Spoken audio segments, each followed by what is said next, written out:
Tudo bem? Bem-vindo ao canal Viver de Renda. Se inscreva no canal, deixe seu like, compartilhe com os amigos. Estamos complementando a faixa bônus do sábado. Em pleno domingo, estamos completando o que dissemos ontem. No nosso vídeo de ontem falamos sobre o nosso programa de lives, o Ações que Transformam, que acontece aqui no canal Viver de Renda. Nós estaremos fazendo sempre lives com pessoas que eu conheci ao longo da minha trajetória de 30 anos como consultor de empresas. Estarei sempre convidando algumas pessoas conhecidas para falar sobre suas experiências, sobre seus conhecimentos e assim ampliando os conteúdos e as visões com pessoas do mundo corporativo. E eu tenho certeza que isso vai ter muito impacto na sua vida, vai ajudar muito para que você cresça como pessoa, como profissional e como investidor. Nesta segunda-feira, dia 17, às 19 horas, põe aí na sua agenda, nós vamos estar conversando com Alceli Barroso, uma pessoa que construiu sua carreira profissional aí nos últimos 12 anos na IBM. Ela está morando no Canadá, vamos estar conversando com ela diretamente do Canadá e ela vai estar falando sobre diversos assuntos, novas as profissões do futuro, requalificação profissional, a experiência de viver no Canadá, os programas que ela conduziu dentro da IBM, essa experiência em trabalhar numa das maiores empresas do mundo, e estamos contextualizando aqui nesse vídeo, complementando as informações do vídeo de ontem, algumas informações para que vocês entendam um pouco o que é a IBM, que empresa é essa, e como foi a sua trajetória até os dias de hoje. Na década de 60, a IBM passou a ser uma empresa média com vários produtos bons para uma gigante com uma ótima plataforma. E nasce assim em 1964 o System 360, o primeiro computador que realmente vai mudar a indústria e vai ter vários sucessores ao longo dos anos. Mas ele ainda estava longe de ser um modelo de consumo propriamente dito. Antes deles, os modelos eram todos incompatíveis entre si e você não podia simplesmente fazer um upgrade no hardware. Com esse mainframe, todos os mercados de consumidores eram atendidos, já que ele era vendido em linhas com diferentes configurações. Além disso, softwares e periféricos podiam ser instalados de um modelo para o outro. Essa padronização hoje parece super óbvia, mas à época foi uma revolução, acreditem.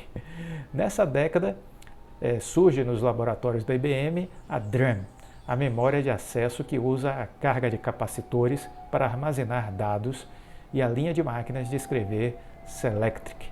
Na década de 70, Thomas Watson Jr. se aposenta por problemas de saúde e acaba a história da família no comando da IBM. Mas o substituto, Frank Cary, manteve o bom trabalho. Nos próximos anos, a empresa inventou o disquete. Já ouviu falar no disquete? Inventou o disquete, começando com um modelo de 8 polegadas. Pois é, aquele que muita gente já deve ter usado muito algum tempo atrás e outros que nem chegaram a saber que isso existiu. Nunca viram um. A IBM ainda lançou precursores de duas tecnologias muito comuns hoje.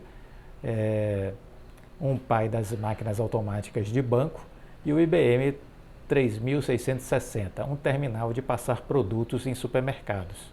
Veja aí o início de muitas transformações originadas dentro dos laboratórios da IBM. E aí a gente vai chegar no ponto, talvez o grande divisor de águas na história da IBM, que foi justamente um dos pontos mais importantes na sua história, que foi o lançamento do IBM Personal Computer, o PC. Pois é, o modelo de computador doméstico nasceu exatamente aí, E nós então começamos a ver os computadores chegando até as residências, ganhando uma larga escala. O PC original tinha um processador Intel 8088, 16 KB de memória, entrada para ter 2 disquetes e monitor a cores opcional. O sistema operacional era o DOS, que veio de uma empresa pequenininha, naquela época, chamada Microsoft. A gente já contou que ela não tinha nada pronto quando fechou o negócio e quase não conseguiu entregar o sistema operacional, né? Foi uma grande dificuldade cumprir, vamos dizer assim, o contrato. À época, o computador custava $1.500 e nem era a melhor máquina da época, mas veio na época certa. A IBM virou uma das marcas mais poderosas do mundo em poucos anos e quase foi processada, acredite, por monopólio, já que não havia concorrência que pudesse ameaçar a sua liderança. Não havia concorrência que pudesse ameaçar a sua liderança. Quem conseguia incomodar um pouco era a Apple, que tinha o Macintosh. Isso estamos falando lá atrás, né? E se a gente for observar, várias pequenas empresas conseguiam reproduzir mais ou menos o sistema do PC em suas fábricas, mas definitivamente ninguém ameaçava o poderio da IBM. O DOS da Microsoft podia ser licenciado por essas outras empresas menores também. E aí foi criada uma guerra de computadores pessoais parecidos entre si e compatíveis com os periféricos e softwares da IBM. Nasceram aí vários modelos de marcas, como o portátil da Compaq, o Turbo PC da Dell, o Tandy 2000 e o Commodore Amiga. Na segunda metade da década, a IBM se dedica mais às pesquisas, incluindo ajuda na conquista de 4 prêmios Nobel em Física de membros do seu laboratório. Já em 1989, ela se torna a primeira a vender o processador mais rápido do mundo, à época, o i486 da Intel. Já os lançamentos de produtos não são tão marcantes quanto o anterior, mas ainda são de qualidade. Um exemplo é o PC Junior, de 1993, que foi um fracasso comercial. A década de 90 começou com tudo, a empresa começou com a linha de Workstations RISC Systems 6000, uma das mais poderosas da época, e iniciou também a família ThinkPad de notebooks, na década de 90. O primeiro modelo é o 700C, com tela de 10.4 polegadas e um design que virou clássico. Só que a situação financeira não andava das melhores lá pelas bandas da IBM, ainda mais comparada com a do começo dos anos 80, que tinha sido muito positiva. O mercado tinha mudado e o mundo dos negócios, que sempre foi o setor favorito da IBM, já não estava rendendo tanto quanto vender eletrônicos para o consumidor. Aí chegou o novo CEO, Louis Gerstner, que deu uma radicalizada na marca. A IBM cresceu até demais e entrou em crise. Então ele fez cortes nos funcionários e na linha dos produtos, deixando de focar em setores como módulos de memória e impressoras. Dividir a marca, que nem várias que já tiveram a história contada aqui, era uma opção. Mas eles preferiram descartar a ideia porque essa unidade seria uma vantagem única da IBM. Em 1995, ele começou a focar também em softwares, uma decisão que se revelou acertada e que ajuda a empresa até hoje. A estratégia começa com a compra da Lotus, uma marca que rivalizou durante muitos anos com a Microsoft no lançamento de editores de conteúdo. Vieram ainda a compra da Rational Software e a formação da divisão WebSphere. Ela ainda adquiriu a Tivoli Software em 96 para entrar no mercado de armazenamento em nuvem e gerenciamento de redes. Nem tudo deu certo. O OS 2 nem arranhou o mercado de sistemas operacionais, que já era de um tal Windows 95. Em 1997, acontece uma vitória histórica da máquina contra o homem. O IBM Deep Blue vira o primeiro computador a vencer um campeão mundial de xadrez, o russo Garry Kasparov.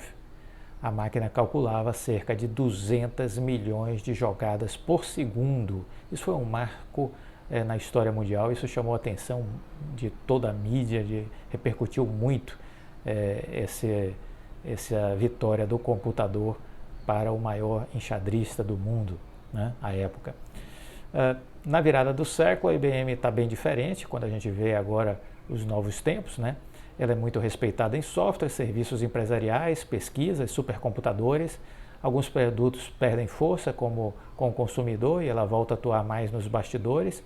A bolha da internet que estourou no ano 2000 até que ajudou, isso porque várias marcas menores morreram, enfraqueceram e a IBM teve mais chances em função da sua musculatura para continuar brilhando. Antes dela continuar, antes de continuar falando um pouco sobre essa evolução, vale o parêntese de que no Brasil, ao longo dos anos, a IBM foi responsável por grandes conquistas. Em 1943, ela inaugurou o relógio da Estrada de Ferro da Central do Brasil, no Rio de Janeiro, né?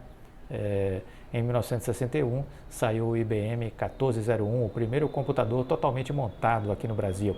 Em 2005, inaugurou o Linux Technology Center em Hortolândia. Foi o maior escritório da IBM no Brasil para desenvolver softwares e aplicações open source. De volta para as inovações globais, a IBM foi batendo recorde atrás de recorde com seus supercomputadores. Os modelos Blues Gen fazem 1 quadrilhão de operações por segundo, enquanto o S-White, que pesava mais de 100 toneladas, era usado para fazer cálculos. E tem ainda o IBM Runner de 2008, que custou 121 milhões de dólares e foi o primeiro do ranking de supercomputadores mais rápidos do mundo por um tempo. Ele foi desligado em 2013. No que falamos aqui sobre reestruturação, ela acabou vendendo a divisão de HDs para a Hitachi em 2002 e a ThinkPad de notebooks e tablets para a Lenovo em 2005, né? O ano de 2011 foi o centenário da marca, ela comemorou de forma especial, foi aí a revelação do Watson, o supercomputador, que é um sistema completo de computação cognitiva. Ele tem aprendizado contínuo, veja isso, ele tem aprendizado contínuo, o Watson. Ele entende linguagens diversas e até gera hipóteses. Essa plataforma tem sido aplicada em setores bem diferentes de segurança, educação e até meteorologia. A IBM continua forte hoje em setores de armazenamento de dados e unidades físicas ou nuvem, supercomputadores, patentes de tecnologia, pesquisa de novas tecnologias. Você não encontra mais por aí um PC da IBM para vender nas lojas e ela nem se arriscou em competir com Samsung ou Apple no mercado mobile. Mas ficar só nas áreas em que ela se garante provou ser um grande negócio, uma decisão acertada.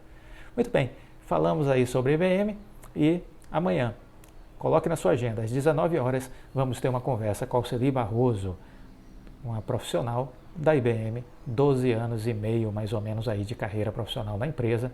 Vamos conversar com ela diretamente do Canadá e trocar ideias sobre novas tecnologias, futuro do mercado de trabalho, requalificação profissional, a experiência de morar fora, né? E como foi construir uma carreira dentro de uma empresa com o peso e o nome IBM.